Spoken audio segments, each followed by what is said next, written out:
All right, well, welcome everybody. We appreciate you coming to our class, 10 Things to Know About Home Selling in 2022. My name is Shay Hata. I am one of the team members of the Buy, Sell, Love Chicago team. We are a residential real estate team here in the Chicagoland area. We help usually about 150 to 175 families buy and sell in the Chicagoland every year. We have been realtors. We were talking about this earlier. Between the three of us, we have somewhere over 30 years of experience. We typically do about 50 to 60 million in transaction volume a year, and we work both in the city as well as the suburbs. So quick little synopsis about us. Lauren, David, would you guys like to introduce yourself? Sure. Hi, I'm David Spodich. I'm David Z on the team. I work probably evenly on the selling and the buying side, which is really helpful.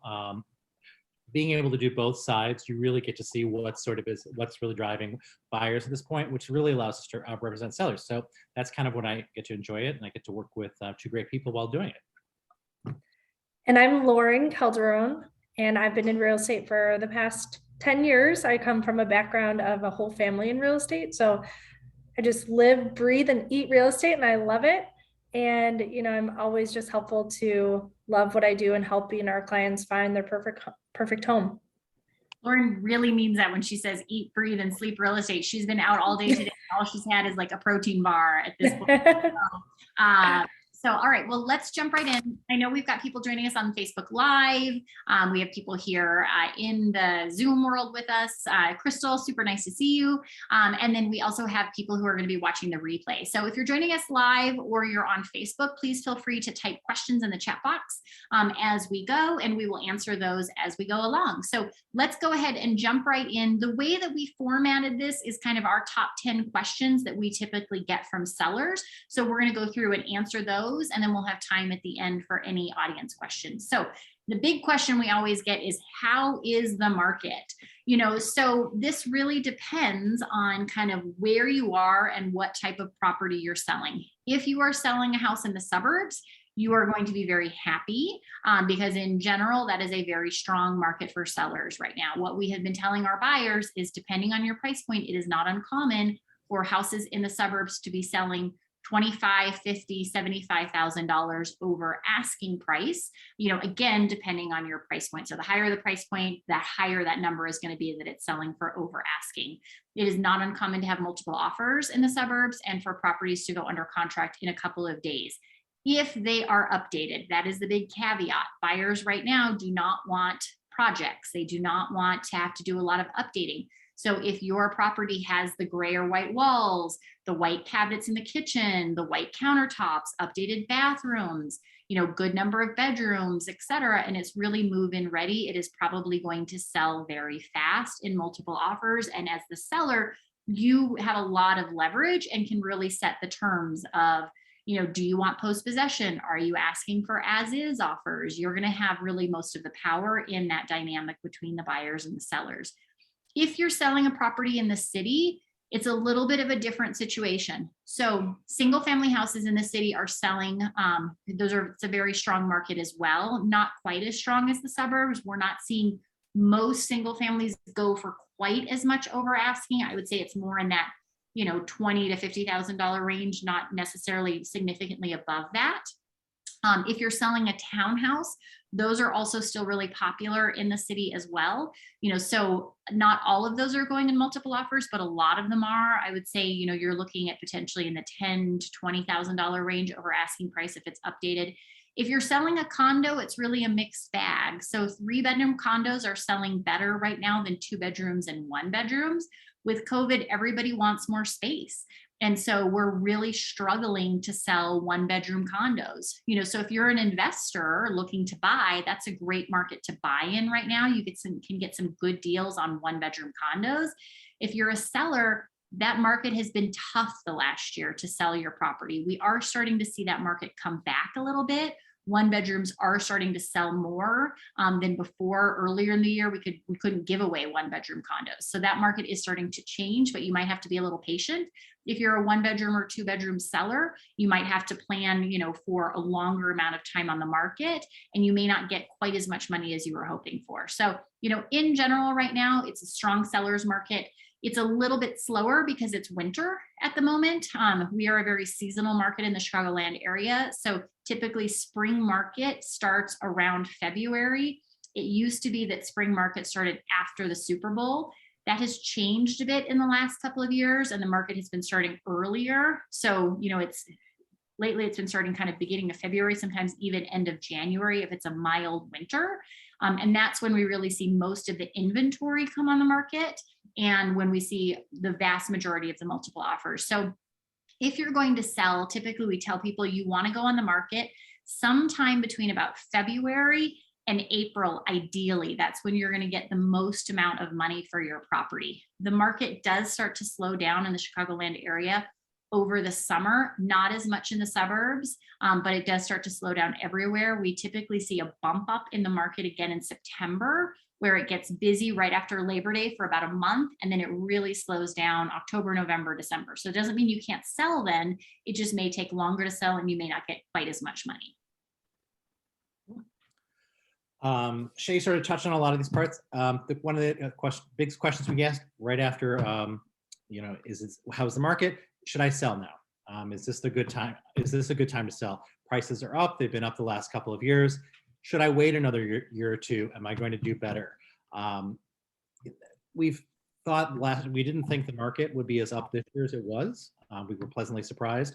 Right now, basically, we talked to a lot of lenders. We also pay a lot of attention to different economists, the National Association of Realtors. They're all saying that they feel that this year is going to be a strong. Some are feeling even a titch stronger than last year, certainly as strong as last year, but many of them are also saying that 2023, we're definitely going to see the market is not going to be as strong. So for people looking to do market timing, we don't anticipate that 2023 is going to be, that there's reason to wait. We're not going to see things going up, especially with interest rates ticking up. As a seller, unless you're on the buy side for something, you're not so worried about interest rates directly, but it really impacts buyers and their buying power. If suddenly right now we're sort of in the between 3 and 3.5 is what we're seeing on contracts.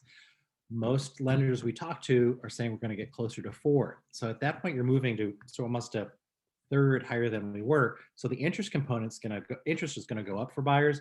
They're not going to have as much buying power, and consequently not going to be able to bid as much because for the same payment, they're going to be paying more. So in terms of that, in terms of a good time to sell, that's on a market basis. At the same time, while economics should drive it, also your life situation. It's what works well for you, your family, and situations like that. Because something that happens up with having to sell is also having to buy, and that's where things get a little bit tricky. Shay is the expert in this. So we get this question all the time. Can I sell and buy at the same time? Absolutely. It does get trickier when you're trying to do that. So you have some options, okay? The first thing that you're going to want to do if you need to sell and you want to buy another property is go talk with a lender and find out, can you buy another property without having to sell your property first? Excuse me, what we call being a contingent buyer, okay? So what that means is, sometimes you have to have your property under contract before you can then go put an offer on another property to buy. That's really hard to do right now. Most sellers are not willing to take offers that are contingent on somebody's house selling, even if it's already under contract. So it's much better if you can be a non-contingent buyer, meaning you can go ahead and put an offer in on the property you want to buy without having to have your property under contract, okay? So that would be sort of the traditional model where you might potentially carry 2 mortgages at the same time if the buy and the sell don't line up, okay? Another option that's really popular is what we call a bridge loan. I would say that's what the vast majority of our buyers do.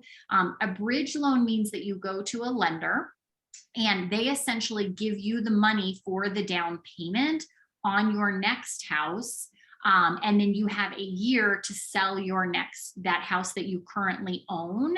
So you can buy the next house, move into it, et cetera. You have a year to sell your current house and you're a non-contingent buyer. So you don't have to sell before you buy. So in this competitive market, that's what most of our clients are doing. That's a great way to buy, especially if a lot of your equity, your down payment is tied up in the equity of your home. The lender will essentially loan you that money for the next year. And it doesn't cost a fortune to do that. Usually it's about $3,000 to $5,000 is kind of what you pay for the convenience of not having to sell and buy at the same time. Okay. If you can't qualify to hold both loans at the same time and you can't qualify for a bridge loan, then your only option at that point is to sell and buy at the same time. So typically what we recommend doing is going out first on the buy side and making sure there's properties that you want to buy. We also recommend getting all of your photos done so that you're really ready to go on the market. And then when you feel confident that you're finding stuff that you want to buy, then go ahead, go on the market to sell your property, get it under contract, and ask for a longer closing date. So maybe ask for, 90 days or 120 days. Average contract to close is typically 45 to 60 days, but you can ask for a longer time period. And that way you have time to go and find your next home. And that way you're not homeless in between. You can try to line up the closings on your sell and your buy on the same day. Okay. Another option would be to ask for post-possession from your buyer. So say you get an offer on your property that you're selling and you say to them, look, I want to close in 30 days, but then I want post-possession, meaning I want to rent the property from you for another, say, 60 days. 60 days is kind of the longest amount of time you can do that. What's nice about that is that then you'll close in 30 days. You don't own that home anymore. You're essentially paying the new owners of it rent. You can go out, put an offer in on another property and not be contingent because you've already sold your home. So there's a lot of different ways to do the selling and the buying at the same time, depending on your circumstances.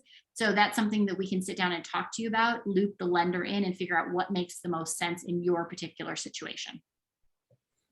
Cool. All right. So all of our sellers always ask us, what are buyers looking for? And, as the experts in helping our sellers sell their home for top dollar, and we always want to stack the negotiation chips in their favor, we as a team do a lot of, on the front end of things, making sure photos look great. A lot of work goes into staging the properties and, really bringing to what buyers are looking for in homes are definitely turnkey. That is the most common search tool that we get, that buyers just want move-in ready. They want the all white, they want a blank slate where they have hardwood floors, no carpet. They want to see, white walls, white cabinets, everything very new and modern.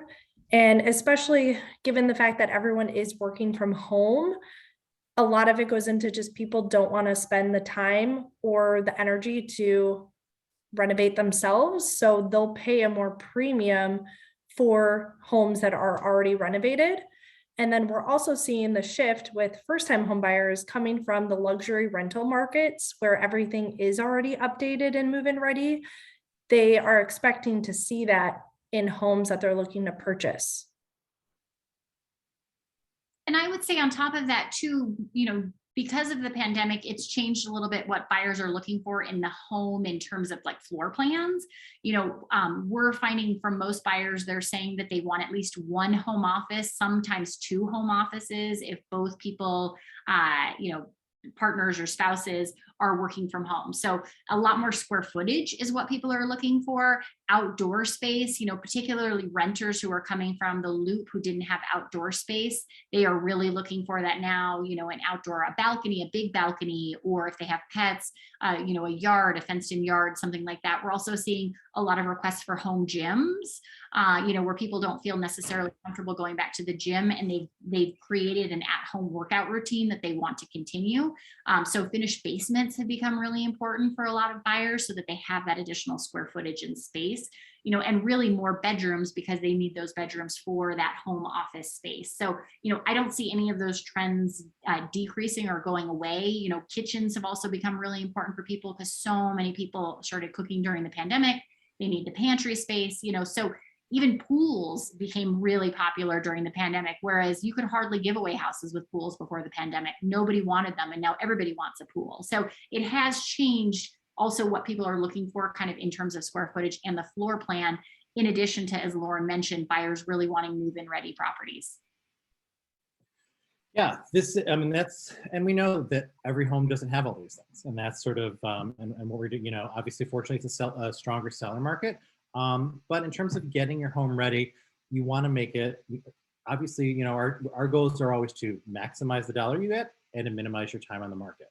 And while doing that, trying to minimize, realistically, your time and effort and money that you put into getting getting your property ready. Generally speaking, when we ask you to do things, I mean, we'll come in, you'll have at least one of us probably come in, probably we'll be doing a video, maybe even FaceTiming the other person on our team, because usually we're working with two of us. We're going to assess your property and sort of look at it and let's figure out what can we do to make your property most compelling to buyers.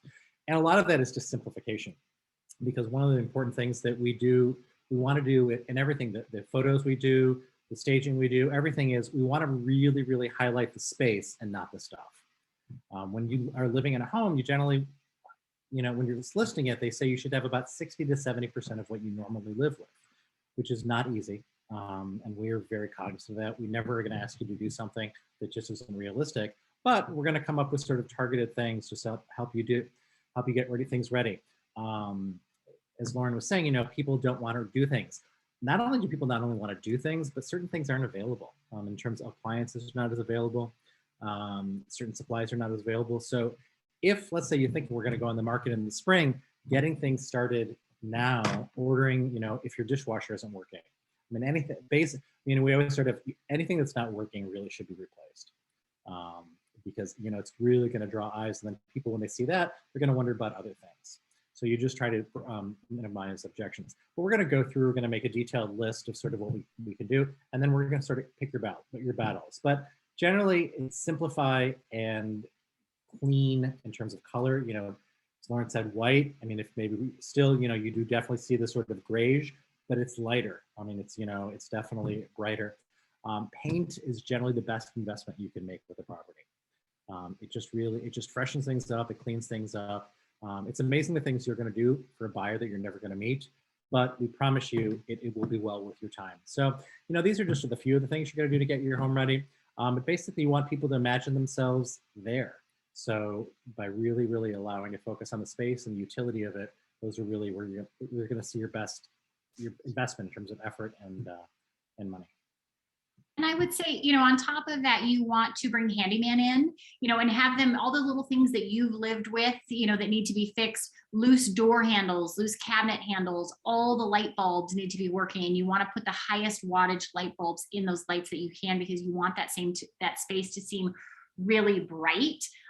So have a handyman come in. Kitchens and bathrooms are what sell properties. So if your bathroom grout is in bad shape, if you're handy, do it yourself. If not, I'm not handy, have the handyman come in, take that grout off, put new grout and caulk in so that it's really nice and fresh and clean. Maybe even have like Sir Grout come out and redo all of it or clean it. We have a listing right now going on that has one of those really old dated almond tubs, have Ugly Tub come in for $350 and reglaze the whole tub white. So part of what we'll do when we go through the property is, talk about, these are some cheap, easy things we think would make a big difference to buyers, to get your home ready.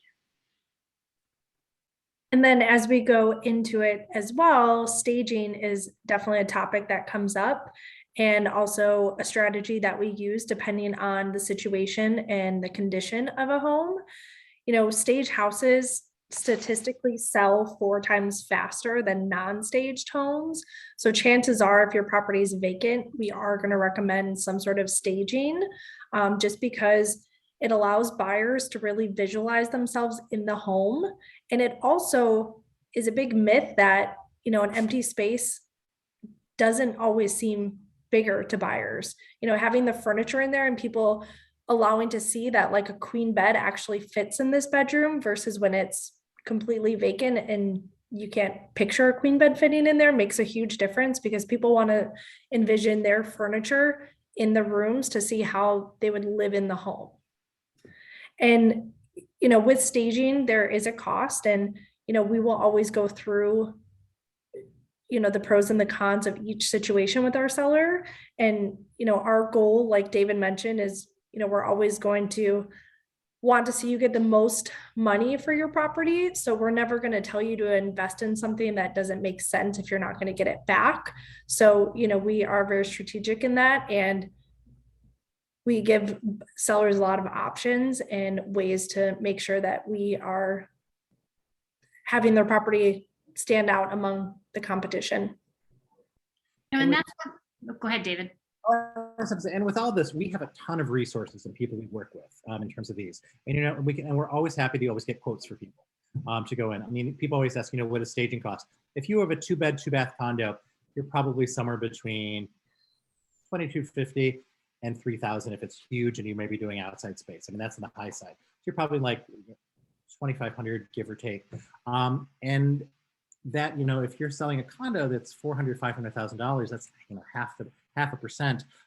It generally is going to come back to you. I mean, let's say you have a home that you've moved out of town and you're paying for it for an extra month or two that it's on the market, your carrying costs are going to be much greater than that. But we're always happy to get quotes. And also in terms of, handyman, repair people, plumbers, any painters, we are always happy. Our team does more than I've ever seen any other team in terms of getting multiple quotes for painters, for contractors, and just sort of getting people out to sort of look at things. If you have a single family home, you have masonry stuff on the outside that needs to be looked at, we're happy to get you out there. And even if we don't replace something or repair it, at least we have numbers. So if it comes up, down during the inspection, or someone says, that's gonna have to replace, I want $10,000 for that, we can say, well, actually, it's only $2,000. Here's the quote. So it's always useful information. And I think the proof is really in the pudding. We were talking about this before this call. We've had a number of listings this year where they were on the market with other realtors for 6 months, 9 months, a year, whatever it was, and the properties didn't sell. And the sellers came to us and we suggested, having the place painted a neutral color and having it staged. And we were able to get the property sold in most cases under contract within a week or less. So really, we've been doing this long enough between the three of us, over 30 years at this point, that we have seen that staging really does work. And it is a good use of your money. There's also partial staging that can be done if you're on a tighter budget. So we typically recommend doing the kind of living spaces. So living room, dining room, maybe master bedroom, primary bedroom, but there are ways to save costs and potentially skip some of the other bedrooms. It's not ideal, but it's certainly an option. So we can work with your budget on that. So how do we get our listings to stand out, right? That's always a big question from sellers. First of all, as we've talked about, really good staging, really good decluttering, great paint, and a lot of the little repairs done. But beyond that, it really comes down to great photography. So the photographer that we use is a magazine quality photographer. We don't use the typical photographer that most other agents in our marketplace use. So with our photographer, the trees outside are really bright green, the sky outside is really bright blue, and that stuff makes a big difference as well as the angles. We always think it's really important to do a floor plan. As a buyer, it's annoying when there's no floor plan on a property, especially if it's a single family house and you can't figure out where the rooms are in relation to each other. I also think it's really important to do a 3D Matterport tour, especially during COVID. That's really your first showing where buyers are at home going through your property in that 3D tour and they're able to see everything in that tour. And then beyond that, we do a lot of additional marketing. So one of the things we ask our sellers to fill out is a top 10 reasons they love living in the home. So we don't want to know about the home itself. We want to know, why do you love your neighborhood? Where are your favorite coffee shops to go to, restaurants, playgrounds, if you're in the suburbs, dog parks, because people aren't just buying a home, they're buying a neighborhood. And that's really important to translate that to buyers and explain to them why they're going to love living on this street in this neighborhood. So we use a lot of that information in our marketing as well. We are also incredibly detail oriented, which you'll see. So we have a very extensive survey we have all of our sellers fill out, because we want to know the ages of everything in your house. And we want to communicate that to the buyers so that they know that your roof is brand new, that your furnace is brand new. Those things aren't sexy, but they're really important when somebody is buying a house. So we want to make sure we have all of our ducks in a row. If you're selling a condo, we get all the condo docs ahead of time. we want to make sure your building is putting 10% of the HOA fees into reserves so that there's not going to be problems on the lending side once we go under contract. So we do a lot more upfront work than most realtors to make sure we're avoiding potential problems down the road and just making sure we're informed, because there is nothing more embarrassing than when we're on a showing and a buyer asks us a question about our listing and we don't know that answer. We don't ever want to be in that situation. So that's why we ask you for a lot more stuff ahead of time so that we can make sure we have answers to every single question that a buyer may have. So, beyond that, we do Facebook ads. We do retargeting ads online, so there's a ton of online advertising, but it really starts with the staging, the decluttering, the painting, really good photography, really good marketing, and having our ducks in a row.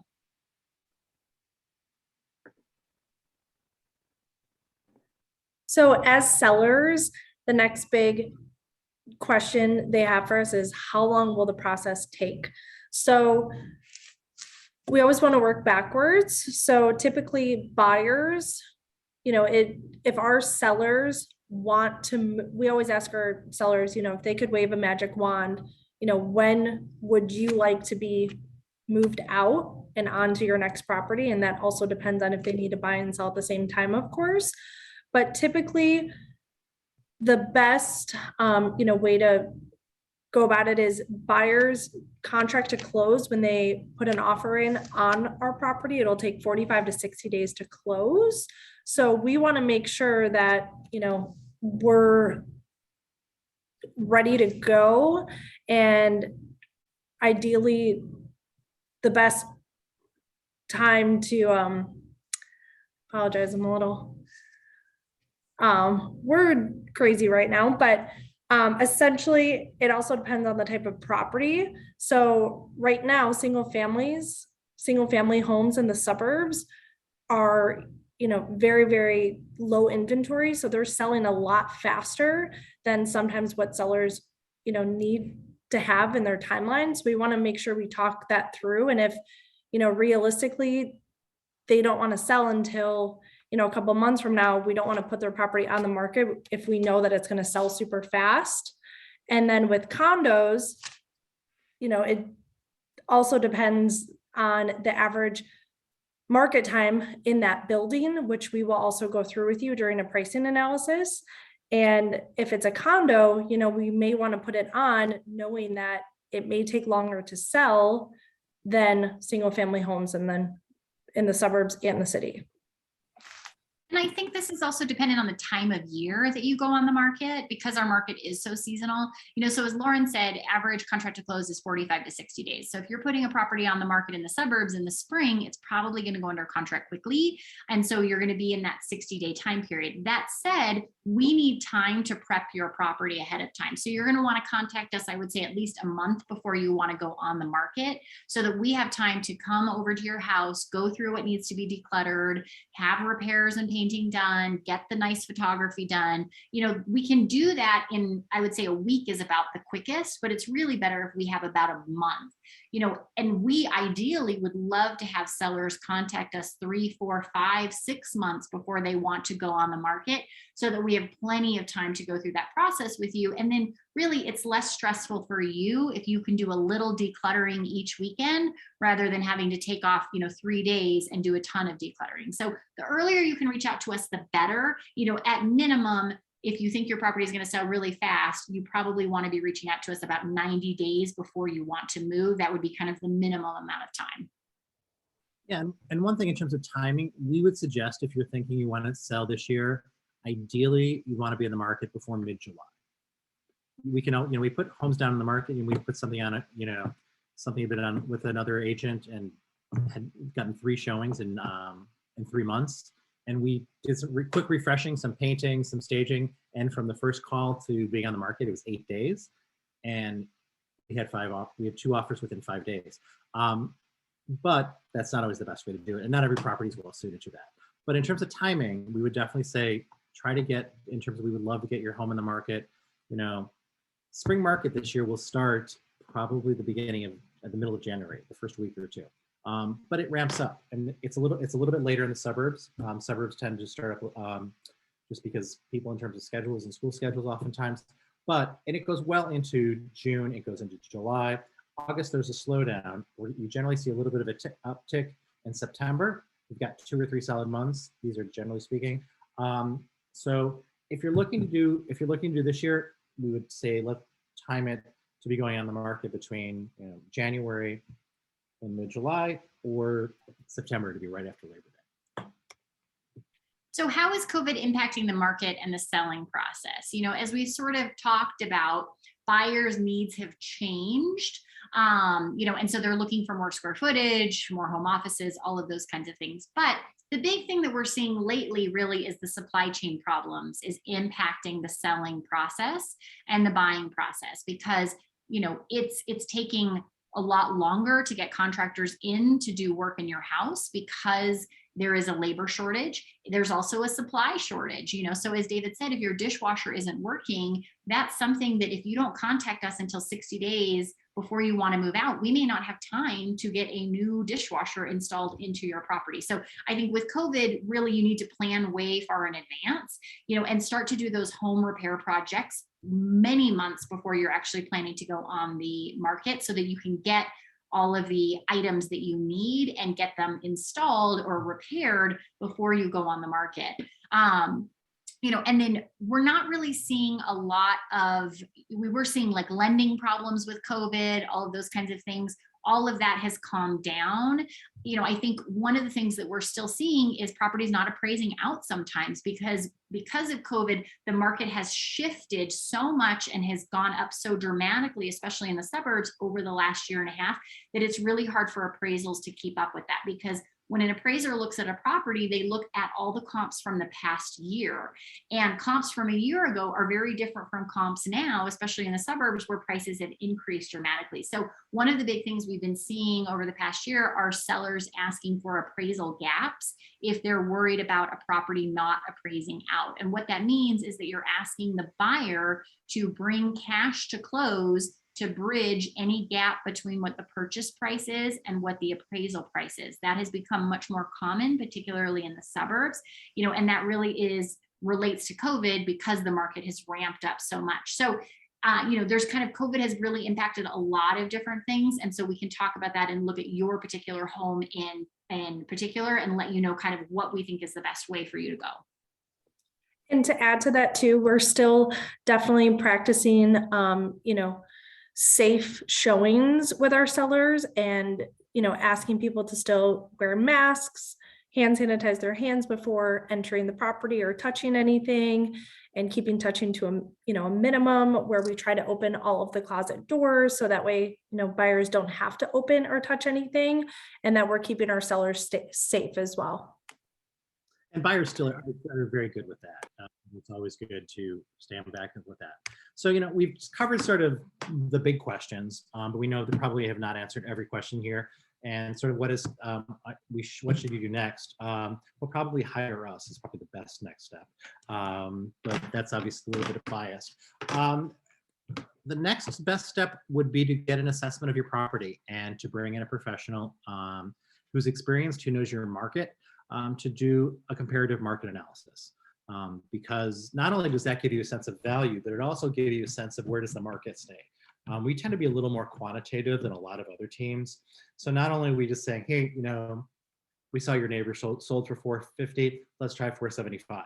We drill down a lot more. We look at, not only just sort of what are your local comparables in your building, in your neighborhood, but also what sort of is your wider market doing. And so what are those trends like?